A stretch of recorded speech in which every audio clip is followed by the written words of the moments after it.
También se puede intentar hacer procesos de imputación. Aquí quería mostrarles un pequeño caso. Voy a utilizar esta herramienta que se llama Modeler para mostrarles algunos ejemplos de las cosas que se pueden realizar. La escogí porque es sencilla y la interfaz gráfica me permite dar soluciones rápidas, pero esto básicamente casi que en cualquier herramienta se puede trabajar. Hemos trabajado procesos de series de tiempo en Python, en R, en Statistic, en Modeler, sin ningún inconveniente. Casi que todas las metodologías, o al menos las esenciales, se encuentran en todo lado. Entonces, utilicé esta por comodidad, sencillamente, pero se puede trabajar de muchas formas. Estamos hablando de la imputación de los datos. Aquí yo tengo una serie que corresponde a las cantidades de ventas de un producto y me falta el tercer dato y me falta el octavo dato, si no estoy mal. Hay que tener cuidado, yo no puedo estimar por la media, porque si calculo el promedio de todo esto me da un numerito por aquí, entonces va a tener picos, ni la mediana, ni cosas de ese estilo. Entonces sí se pueden estimar, pero hay que utilizar métodos de imputación, que es la forma de estimación matemática o estadística correctos, que sean acordes a este tipo de comportamientos. Pueden haber, por ejemplo, procedimientos como interpolaciones lineales, que me pueden servir para estimar estos valores, promedios móviles, algunos suavizados. Entonces, esos son procedimientos que tienden a reflejar el comportamiento y a tener en cuenta los valores vecinos para poder estimar esos valores. Entonces, si llegamos a necesitar estimar valores, sí, lo podemos utilizar, pero la idea es que utilicemos estos datos un poco más eficientes o procedimientos eficientes para trabajarlos. Y por último, acotando un poco la idea de la cantidad, tiene que ver la parte de la relevancia. La idea no es exagerar en la cantidad, tal vez eliminar efectos o ciclos muy viejos o cambios drásticos en el comportamiento que ya no tenga sentido modelar. Esto depende de lo que yo esté trabajando. Seguramente voy a tener negocios donde la información que tenga o el aspecto general de los datos que tenga van a ser mucho más precisos o claros en los últimos periodos y puede ser una información mucho más histórica. Por poner algún caso, si yo quiero ver las ventas que hemos tenido en Cala de algún servicio que estamos ofreciendo, seguramente me debo enfocar en los últimos 3, 4 años, que es donde tengo cierta información que me va a permitir sacar esos comportamientos y predicciones a futuro. Entonces, la relevancia está en los últimos años. No voy a trabajar los 30 años de historia que más o menos tenemos, sino más centrar en los últimos 5 años. Pero si yo quisiera estar haciendo un procedimiento de ventas para Coca-Cola, seguramente yo necesito trabajar un horizonte o una ventana de tiempo histórica mucho más grande. Porque lo que ha hecho Coca-Cola con el posicionamiento con comerciales y la marca que ha hecho, que ya ni siquiera ponen el producto, sino se enfocan en otro tipo de emociones, lo han hecho desde hace tanto tiempo que está metido en nuestra cabeza y ya se ve el efecto. Entonces, seguramente para predecir las ventas de Coca-Cola, yo podría utilizar la inversión en publicidad hace 10, 15 o 20 años, porque han hecho todo ese camino para que se pueda trabajar. Entonces, hay que mirar qué tan relevante es esa información que quiero tener. Con esta información que es relevante, entonces lo primero que necesitamos es entender esa información histórica de ventas, cómo la vamos a trabajar. Yo la quiero simplificar para darles una especie de guía. Aplica casi en todos los casos, pueden haber algunas excepciones, intento dar algún concepto general. Seguramente encontrarán alguna excepción, pero al menos que tengan un punto de partida inicial.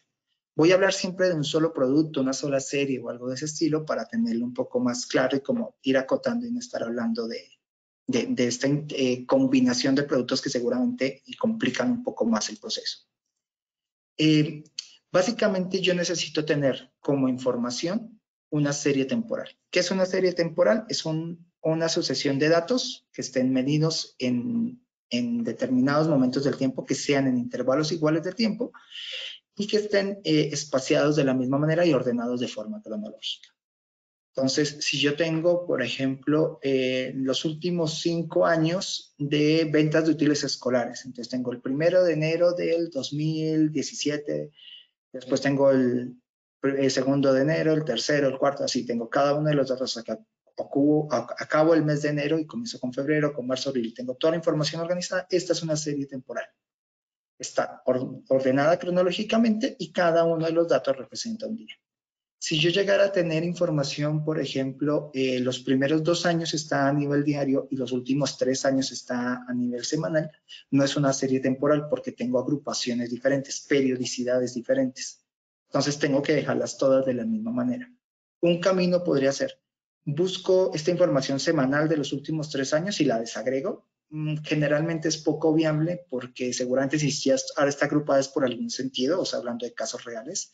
Pero si llegara a poderla desagregar, pues la desagrego y tengo todo diario y lo puedo trabajar. Lo que podría hacer es de pronto quedarme solamente con los 3 años que tengo semanales y hacer mis análisis a nivel semanal. O podría intentar esos 2 años iniciales, agruparlos en semanas y tener los 5 años de forma semanal. Pero básicamente lo que quiero como reforzar y la idea clara es que tiene que ser ordenado, cronológico y en el mismo intervalo de tiempo. Bueno, cuando ya tenemos nuestra serie temporal y vamos a pensar en este modelo que vamos a hacer en la predicción, entonces generalmente están divididos o los podemos agrupar esos componentes internos para verlos cara a la predicción en patrones o en información externa. Y adicionalmente, yo quiero discutir un poquito los componentes que hay internos como para poder que nos quede claro, y esto va a repercutir, lo vamos a ver en la siguiente diapositiva, sobre qué metodologías podemos emplear. Entonces, un patrón que tiene este tipo de series es la tendencia. En el caso que estábamos viendo ahorita, esta es una serie que tiene una tendencia creciente. Conforme pasa el tiempo, la información, las ventas de mi producto están creciendo. Podría ser una tendencia decreciente, donde estén bajando, o puede ser que no haya tendencia, se mantiene estable en el tiempo, o tendencia constante, también se le conoce. Aquí voy a abrir otro caso, ese es el Producto Interno Bruto en Estados Unidos, desde el 80 hasta el 74, casi que un siglo. Y aquí también vemos una tendencia creciente.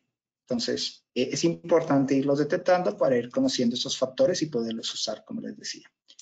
La estacionalidad es procesos repetitivos que generalmente se ven por las estaciones, de ahí sale el nombre, o sea, en el transcurso del año, pero no necesariamente tienen que ser con el año, donde se ven comportamientos repetitivos. No quiere decir que se tengan los mismos valores, sino que tienden a tener comportamientos similares. Por ejemplo, las ventas de útiles escolares, en el ejemplo de ahorita, tiene un pico en Colombia en febrero y tiene otro pico chiquito en agosto, que es cuando entra en calendario A a calendario B.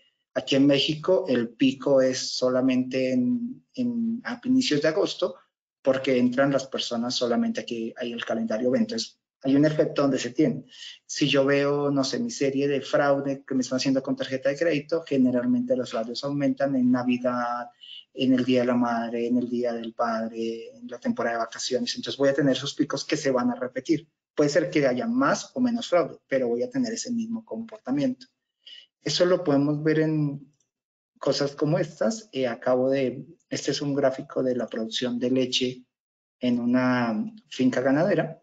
Entonces, las vacas están produciendo esto, aquí está el año, y si se fijan en el año del 62, es más o menos este comportamiento, y en el 63 pareciera como si se hubiera calcado y se hubiera pegado.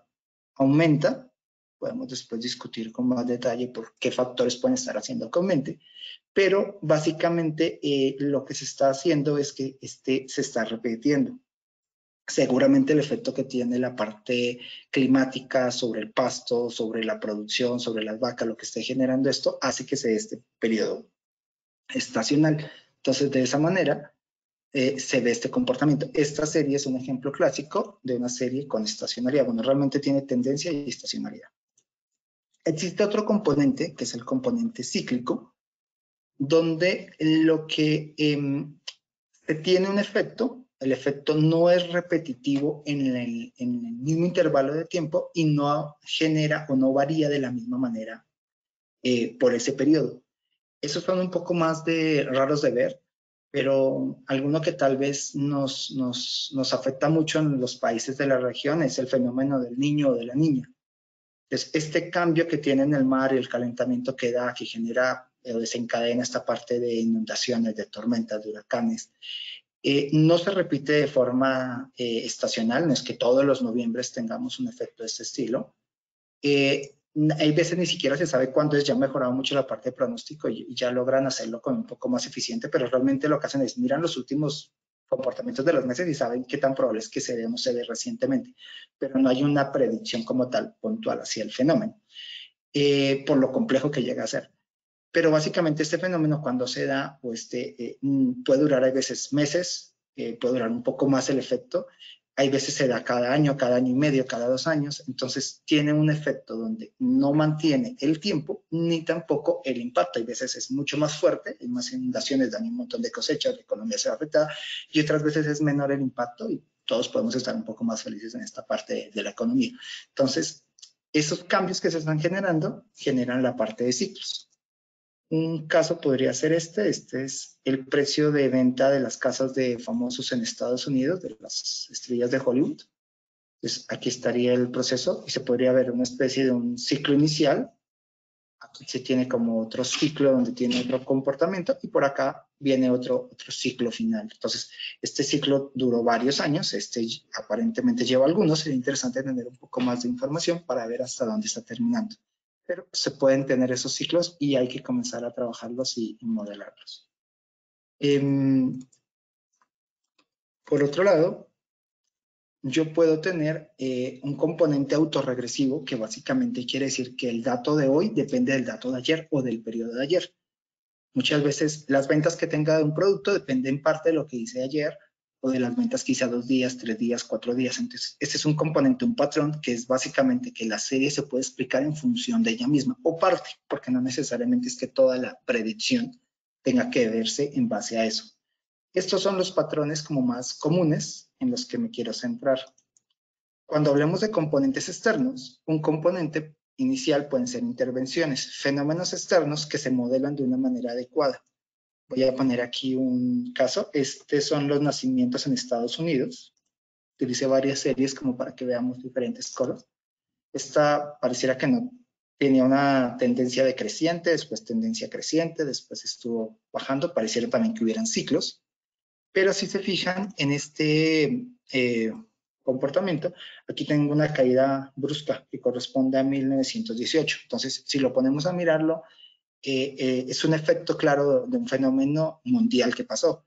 El 6 de abril de 1917, si no estoy mal, Estados Unidos, el presidente Wilson entra a la guerra, a la Primera Guerra Mundial. Por ende, se espera que tanto en el 17 como en el 18 pues haya un impacto en los nacimientos, sobre todo más hacia el 18.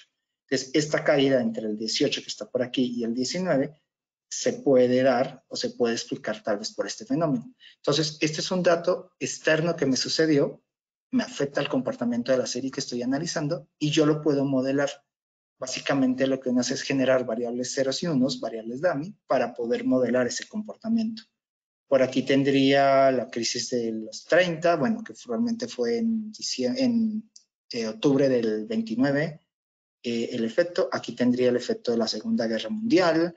Realmente la Guerra Mundial está un poquito más abajo, pero Estados Unidos también entró después del ataque a Pearl Harbor, que realmente está aquí en el 42, entonces seguramente pues allá está aplanado y haya regresado, puede ser el efecto de ese lado. Entonces, todo esto yo lo podría modelar y vamos a ver algunos casos de cómo se puede hacer, pero es importante entenderlo. Entonces, estos fenómenos de si ocurre o no ocurre algo, los puedo hacer y en este tipo de modelos se llaman intervenciones. Una intervención puede ser que mi competencia hizo algo que me afectó mis ventas, yo hice algo que aumentó mis ventas, llegó el COVID y me afectó. Entonces, todo ese tipo de cosas las puedo modelar y se las debería contar al modelo para enriquecer el proceso. También puedo tener otro tipo de variables externas, la que se les ocurra. Puedo tener información macroeconómica, microeconómica, el cambio del dólar, indicadores nacionales, el Producto Interno Bruto, el IPC, la tasa de desempleo, el comportamiento de otros productos pueden afectar las ventas de mi producto, como les mencionaba, campañas, promociones, noticias, opiniones, chismes. Cuando uno trabaja, no sé, alguna vez hice modelos para intentar predecir el cambio del dólar para una casa de bolsa, el pronóstico lo hacíamos a minutos, lográbamos llegar como hasta 1 hora, que era muy interesante para ellos, pero pues sonaba un tiempo muy corto. Pero es porque dependía de tantas cosas que si el presidente en ese momento era Chávez, hablaba y decía algo, el valor del dólar cambiaba. Entonces, todo se puede afectar, hasta todo este tipo de cosas genera un impacto y se podrían entrar a modelar. Lo interesante es poder ver qué tanto voy a tener esta información a la hora de los pronósticos, pero ahorita lo miramos con un poco más de detalle. Entonces, yo podría tener casos como este, donde yo tengo aquí las ventas de mi producto, que es este de acá, y tengo la inversión que he hecho en publicidad. Entonces, seguramente este modelo que tiene una tendencia un poco más estable, constante, que aparentemente no tiene estacionalidad, puede ser que se explique por sí mismo, sea autorregresivo, y también puede ser que se explique en función de esta variable. Entonces, podemos llegar a hacer con modelos en este sentido. Y básicamente lo que voy a hacer es, yo digo qué inversión en publicidad voy a hacer y veo cuál va a ser el impacto en mis ventas y decido si cambio o no ese mix de inversión en publicidad. Esto lo podría haber tenido detallado por cada uno de los medios, en vallas, en radio, en televisión, en cosas que me apliquen para mi negocio. Entonces, lo puedo tener tan desagregado, no, aquí lo simplifiqué a una sola serie. O podría tener algo de este estilo, donde tengo las personas que visitan un lugar, esta es una cervecería, y tengo el número de autos o de autobuses que tengo de una ciudad a otra. Para los que están en Colombia, eso sería como si fuera un piscilago, en un centro de atracción, y desde la ciudad mando autobuses a la cervecería. Entonces, dependiendo del número de autobuses que tenga el día circulando, la gente va a llegar, y el precio que estoy cobrando de entrada. Entonces puede ser que yo estime la cantidad de visitantes que voy a tener en función de estos dos factores, más seguramente un componente estacional. Esta serie es trimestral, y si se fijan tiene un comportamiento. En los meses fríos la gente no está yendo, y en los meses de primavera o de verano se presentan mayores visitas. Entonces aquí puedo comenzar a trabajar este tipo de conceptos. Cuando yo tengo esto, lo voy a utilizar a la hora de decidir qué modelos quiero generar. Básicamente voy a tener la combinación, pero pensemos rápidamente en extremos.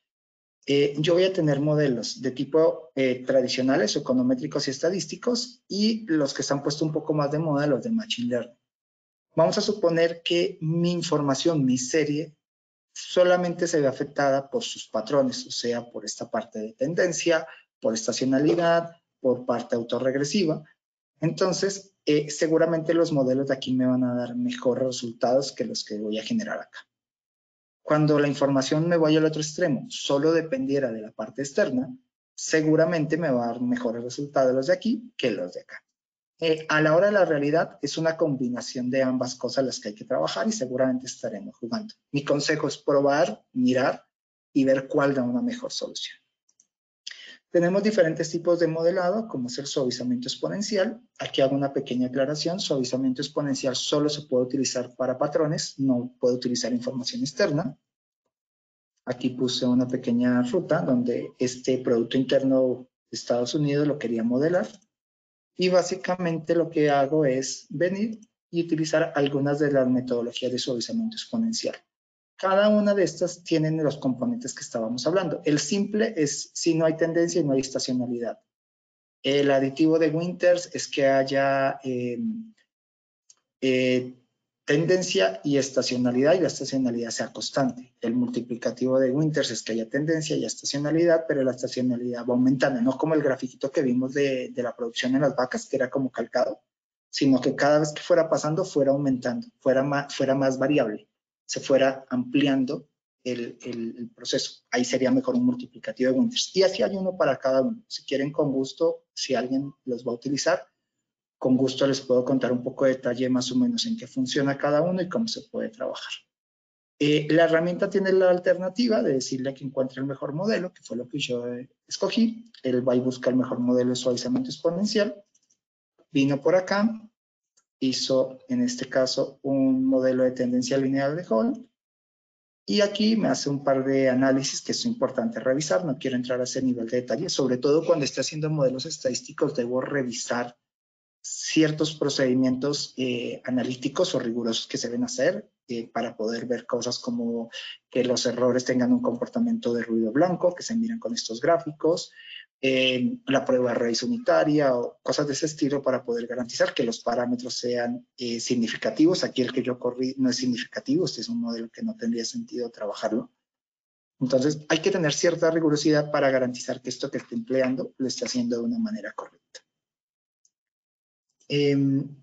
Podemos cambiar, jugar y ver cuál de las metodologías da un mejor procedimiento.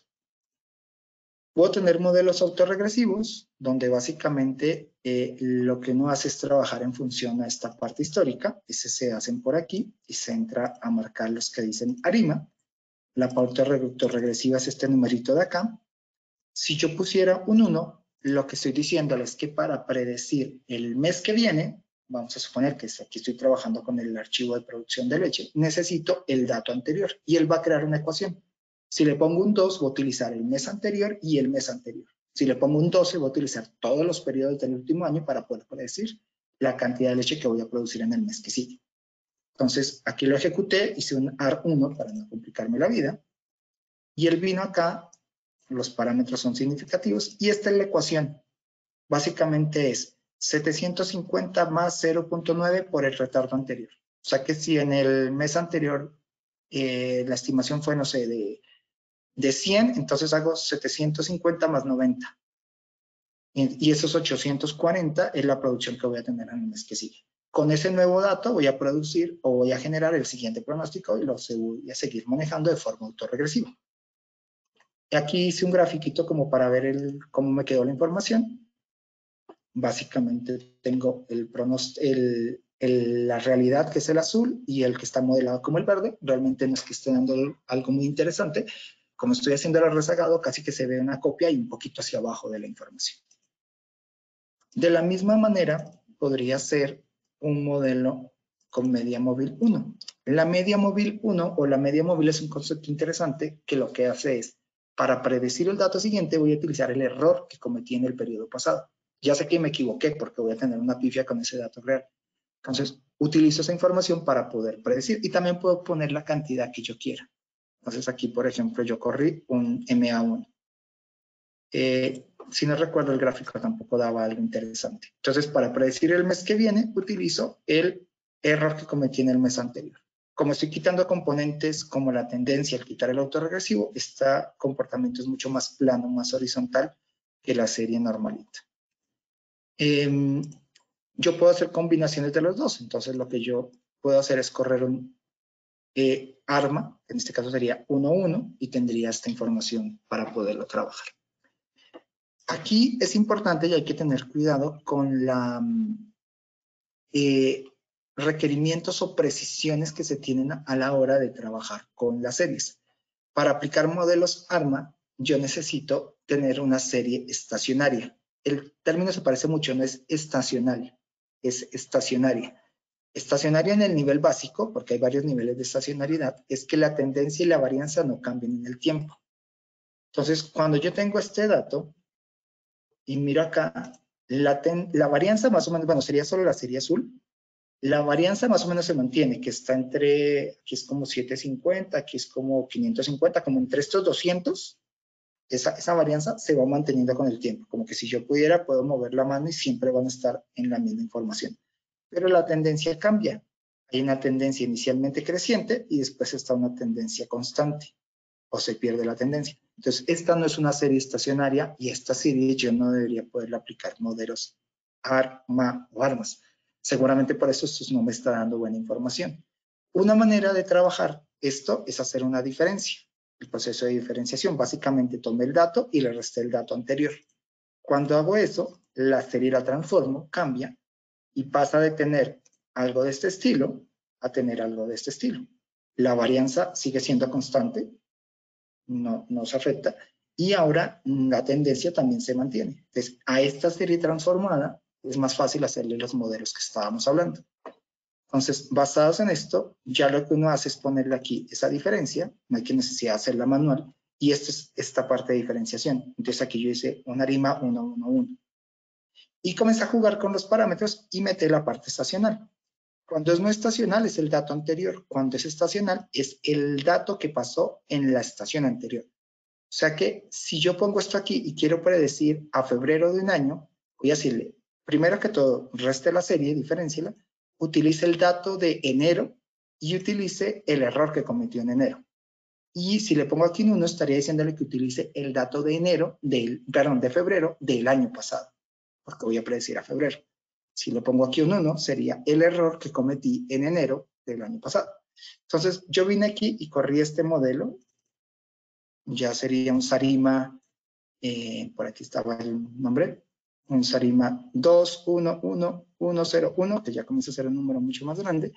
Aquí dan todos los parámetros significativos y ya estoy teniendo en cuenta los últimos 2 meses, el mismo mes del año pasado, el error que cometí y el error del año pasado. Ya cuando comienzo a utilizar eso, el modelo, el ajuste al menos visualmente, se ve mucho más interesante. Al principio le cuesta porque no está entendiendo bien esos errores, aquí se sigue pifiando, pero conforme pasa el tiempo, aquí hay un piquito que no detectó, cada vez se va ajustando y va teniendo un mejor comportamiento. Entonces, básicamente, ese tipo de procedimientos los puedo generar. Entonces, de esa manera, vimos por acá los AR, los MA, los ARMA, los ARIMAS y los ARIMAS de una forma muy rápida. Si lo quiero meter con variables independientes, como el de venta y publicidad, aquí lo generé. Básicamente lo que me está diciendo es si importa en la publicidad, hasta la publicidad que pasó hace ciertos periodos, hasta 2 periodos, la que haga este mes, la del mes pasado y el mes anterior, y aquí tenga el proceso. Y seguramente si miramos el gráfico, va a tener un ajuste interesante para poder predecir, en este caso, las ventas del producto. Entonces, de esa manera, puedo tener un procedimiento mucho más elaborado o preciso en este aspecto. Existen un montón de algoritmos adicionales, existen modelos Flarimas, Glarimas, existen modelos ARS que básicamente lo que tienen es la parte autorregresiva, tienen en cuenta la varianza, que es el C, que es como si fuera un autorregresivo, pero con la varianza. La varianza del siguiente periodo va a ser afectada por la varianza anterior o la varianza hace 2 o 3 periodos. Y lo hace en función de la varianza de las observaciones, o sea, tanto de la varianza de la predicción como de las futuras observaciones, ese es el H.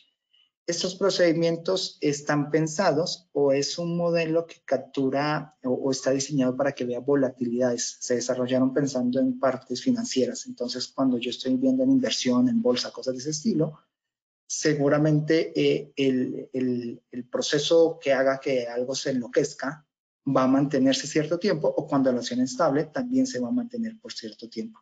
Y hay un montón de variaciones también a los modelos ARS, como el GARS, como hay como OGARS y hay AGARS cuando es asimétrico, hay con umbrales, hay ortogonales, hay exponenciales. Entonces, hay en 1000 variaciones de esta palabrita y hay un montón de modelos. Pero la idea en general es la que acabamos de ver.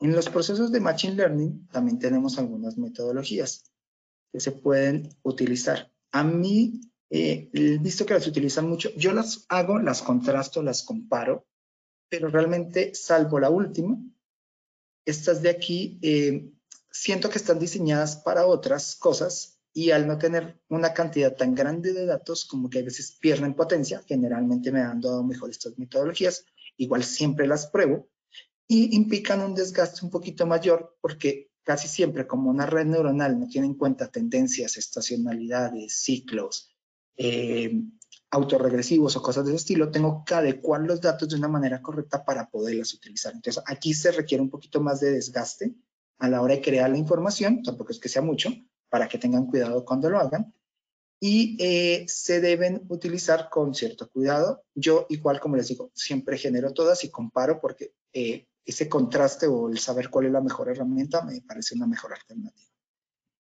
Básicamente aquí hay algunas regresiones con sus ajustes para hacerlo más preciso. Por ejemplo, Lasso y Ray son procedimientos para mejorar las regresiones y por debajo hace un proceso de regularización. Random Forest o el Boosting utilizan el Bayesian y el Boosting para los árboles mejorar precisión. Aquí están hiperplanos, aquí está el percentil multicapa. Entonces, básicamente como que son procedimientos enfocados a modelos supervisados que aquí se pueden generalizar. Pero este procedimiento, estas redes recurrentes, este LSTM, tiene una característica muy importante e interesante en la estructura por debajo, que no quiero entrar a ese detalle, pero utilizan unas neuronas adentro y la información se queda cierto tiempo, que básicamente hace que la red pueda aprender y guardar en memoria esa información pasada y seguirla utilizando. Generalmente una red neuronal utiliza la información más reciente esta red recurrente utiliza la información mucho más atrás, tiene mejor memoria. Entonces, es más utilizada y da mejores resultados cuando lo aplicamos a procedimientos de serie de tiempo. Entonces, por ahí lo pueden probar. Yo les mostré algunos de estos como para que tengamos una idea, pero podemos avanzar y ser tan elaborados como queramos en todas estas metodologías para poderlas trabajar. Ya cuando vinimos, hicimos nuestro modelo, comparamos, revisamos, vimos cuál es el que mejor resultado obtiene. La idea es que lo voy a poner en producción. Básicamente, antes de ponerlo en producción, lo que hago es hacer esta muestra de entrenamiento, muestra de comprobación cuando hago modelos tradicionales. Esto mismo lo puedo llevar al procedimiento que aquí se llama backtesting. Básicamente es esta parte de poder tener esta información, pero se le hace una pequeña ecuación al backtesting.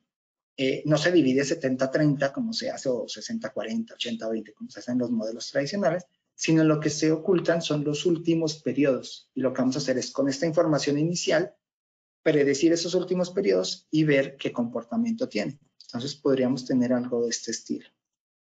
Dentro de la herramienta es muy sencillo, no me quiero desgastar mucho aquí, pero básicamente le dije es, excluya los últimos 6 periodos.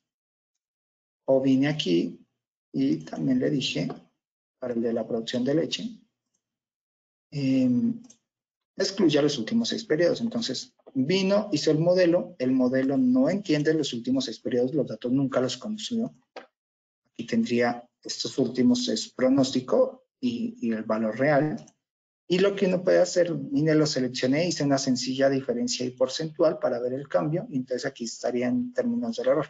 Entonces, aquí cometí un error del 0%, del 0.2, del 1%, 1.2, y tomar decisiones. Al menos en este caso, los pronósticos se ven bastante cercanos. En este de aquí, los pronósticos eran un poquito más alejados. Tenía errores del 1, del 2, del 3, hasta del 7%. Tiende, no es muy común, más bien, es común esta tendencia de que entre más pasa el tiempo, entre más alejado sea el periodo, mayor sea el error. Entonces, este pasito es una manera de poder ver antes de lanzarlo que lo que esté generando realmente sí esté dando. Y ver si este error, por ejemplo, en este caso de 80 puntos más o menos, de 60 puntos, me es válido o no. Supongamos que esto no fuera el Producto Interno Bruto, sino fueran las ventas. Y decir que voy a vender 821, 881 y equivocarme en 60 unidades, para mí es indiferente porque es llevar el camión medio lleno o lleno, necesito la misma gente, necesito todo el proceso, entonces no le veo ningún inconveniente. Si esto implica que en vez de tener un camión mando 2 o 3, pues me va a cambiar completamente toda la logística. Entonces es una precisión que no me sirve. Yo seguramente no puedo utilizar este modelo. Entonces, este es un componente que hay que revisar en cada uno de ellos. Otra forma de mirarlo corresponde con una adecuación a la forma de cross-validación, o se llama este Forward Validation, que lo quiero mirar en un momentico en la siguiente diapositiva para poderlo ver. El otro aspecto importante que necesitamos analizar es qué tantos pronósticos vamos a generar. La regla general es no ir mayor a la longitud histórica, o sea, si tengo 10 periodos no puedo predecir más de 10. Es más, yo me atrevería a decir que ni siquiera la mitad. Si tengo 10 datos voy a predecir 5 o 4. Si tengo 100 datos, 50 seguramente van a ser muchos. Me iría por ahí hasta la tercera parte, porque no vamos a poder llegar a esta longitud. Obviamente depende un poco de lo que estemos utilizando. Los suavizamientos exponencial generalmente son más estables y puedo sacar muchos más pronósticos. Los ARIMAs o los procesos de Machine Learning generalmente voy a tener una ventana de tiempo menor. Tengo que mirar la parte estacional. No puedo, si ni siquiera he completado una estación, intentar predecirla. O si tengo muy poquitas estaciones. Imaginemos que tengo 2 años de información y quiero predecir el siguiente año. Entonces yo voy a predecir un enero con 2 eneros. Entonces con 2 datos voy a predecir uno, suena muy poca información. Entonces seguramente 3, 4, 5 años, 10 años es una forma más adecuada para intentar generar este valor. Y también depende si llego a utilizar variables externas, que tenga estas variables externas, porque yo necesito esas variables a futuro. Entonces, si yo puse la TRM, necesito el cambio o el valor posible del dólar de ahí en adelante. Es muy común, haciendo un pequeño paréntesis, que en estos modelos lo que se haga es se tomen efectos rezagados. Entonces, yo no voy a tomar la TRM del mes, sino de hace 2, 3, 4, 5 meses.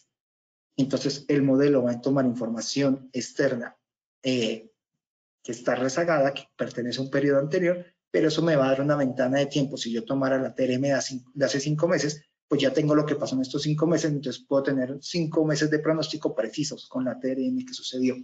No aplica para todos los casos, pero muchas veces este efecto histórico rezagado, ese lag, puede ser una manera de tener más información de variables externas. Bueno, cierro mi paréntesis.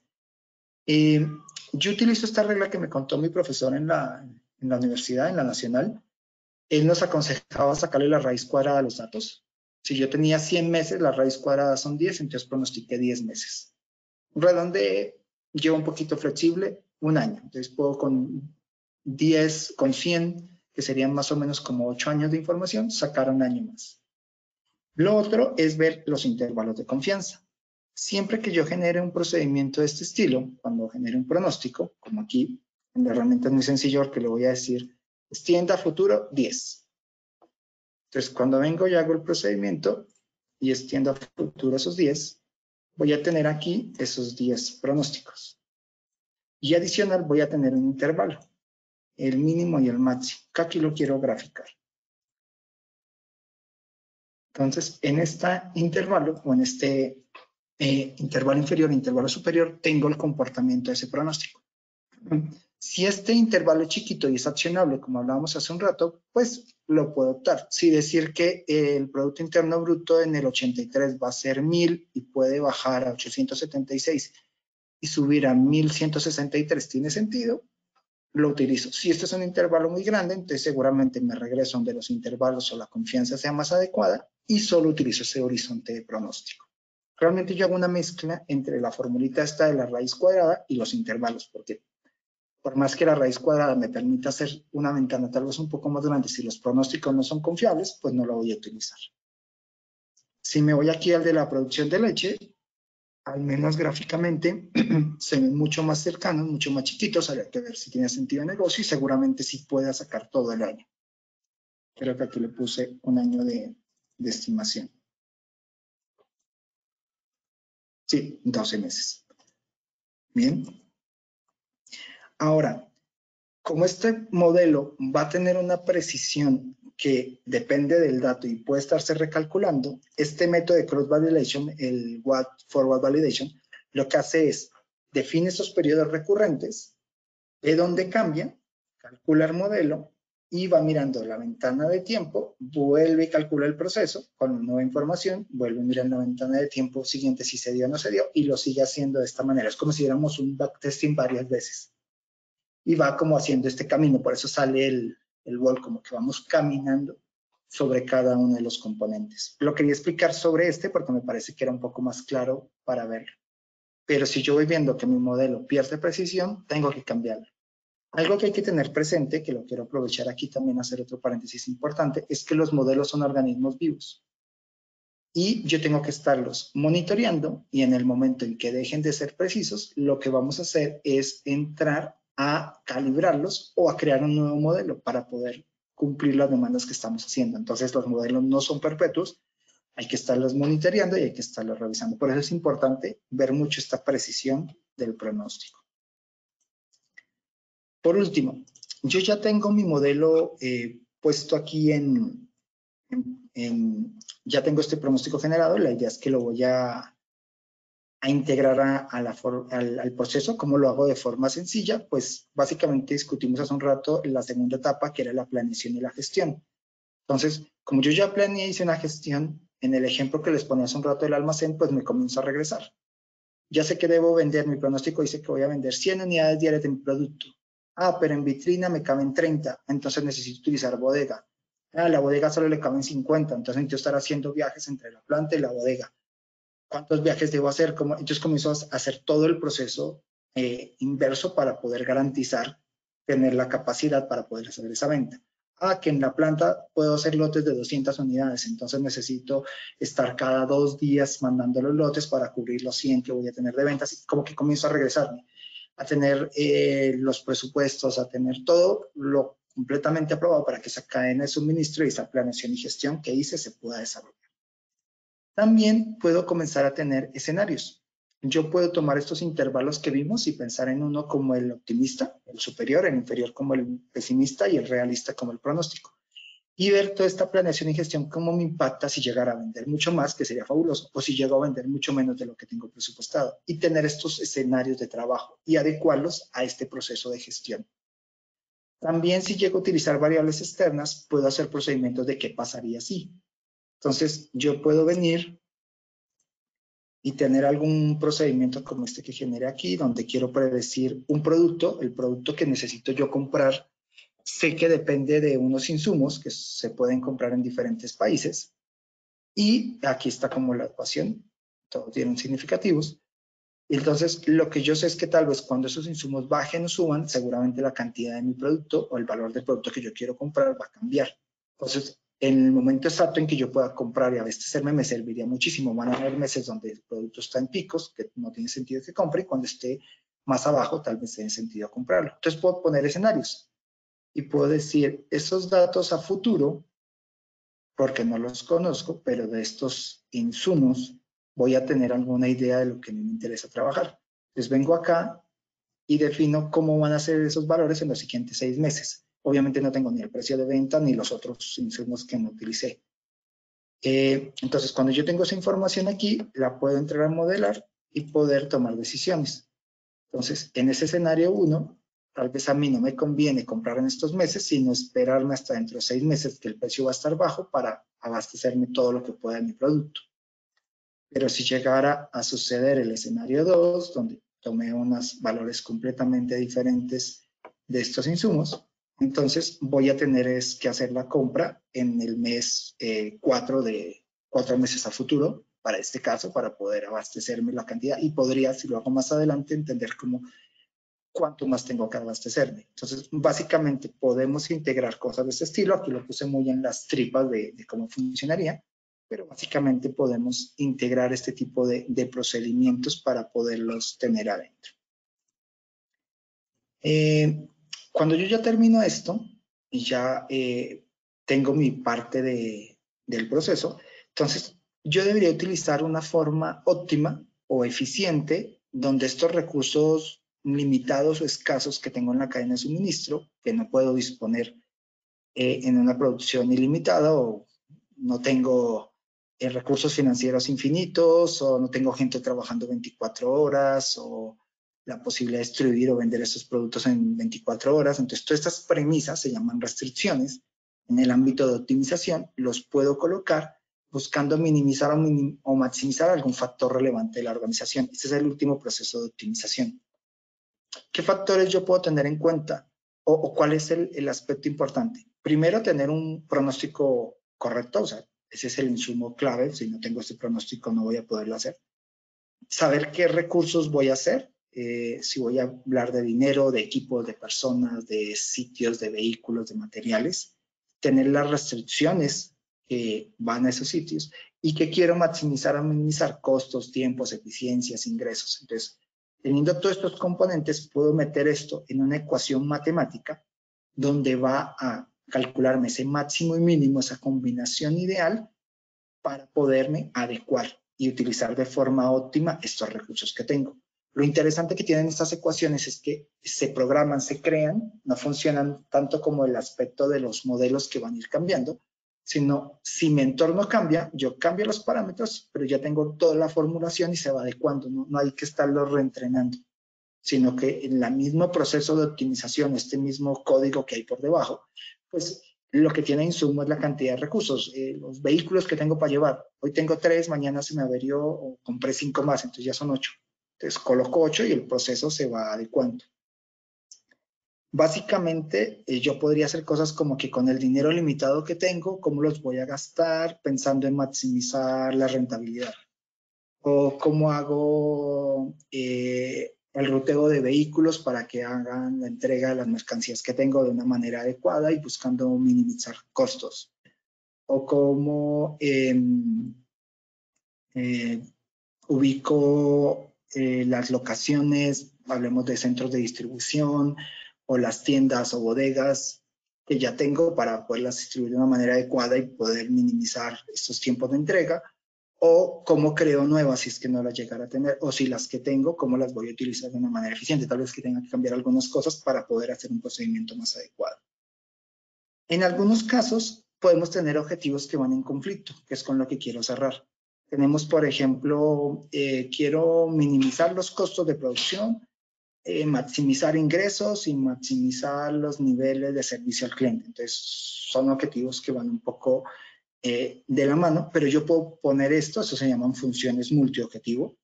Entonces, yo puedo a estas ecuaciones llegar a este tipo de procesos, donde voy a meter tantas necesidades como tenga, tantos objetivos, va a intentar balancearlos de manera que cumpla en la medida de lo posible todo y lo va a generar. Entonces puedo llegar a hacer este tipo de procesos tan elaborados o tan sencillos como lo quiera trabajar.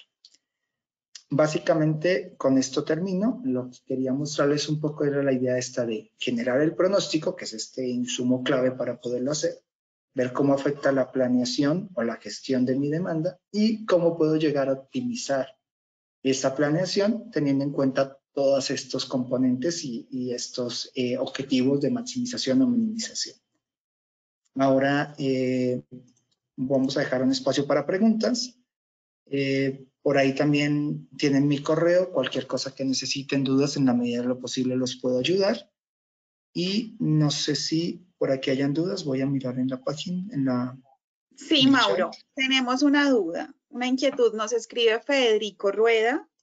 Él nos pregunta lo siguiente. En caso de requerir predecir valores en el tiempo para poder tomar decisiones con anterioridad, pero en el datasheet del que dispongo precisamente ya se ven los resultados o efecto de estas decisiones sin usar un modelo, se toman las decisiones de acuerdo con la experiencia.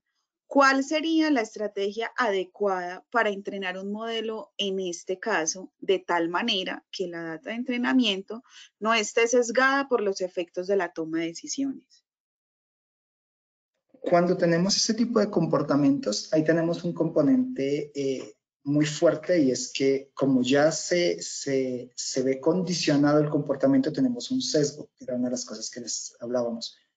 Uno de los caminos que se puede trabajar son procesos de simulación, donde yo genero esa historia alterando y estimando diferentes valores o parámetros que puedan tener y de esa manera le hago como una inferencia o quiero llevarlo un poco más allá al proceso real que pudo haberse dado. Pero ese es uno de los caminos que se puede trabajar, como intentar generar de alguna manera ese efecto y irnos más allá solamente de la poca información que tenemos.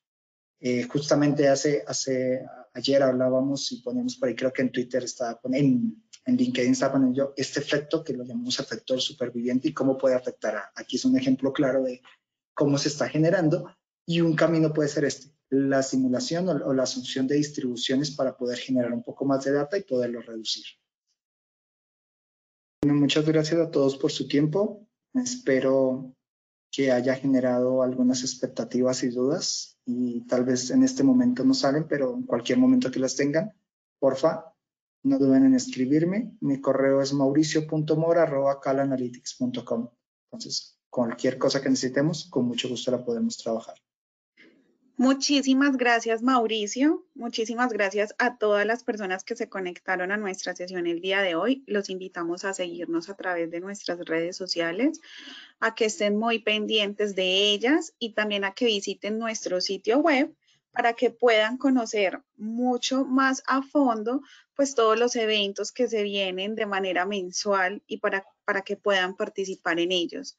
Muchísimas gracias, Mauro, nuevamente. Esperamos contar contigo en una próxima sección y a todos una feliz tarde.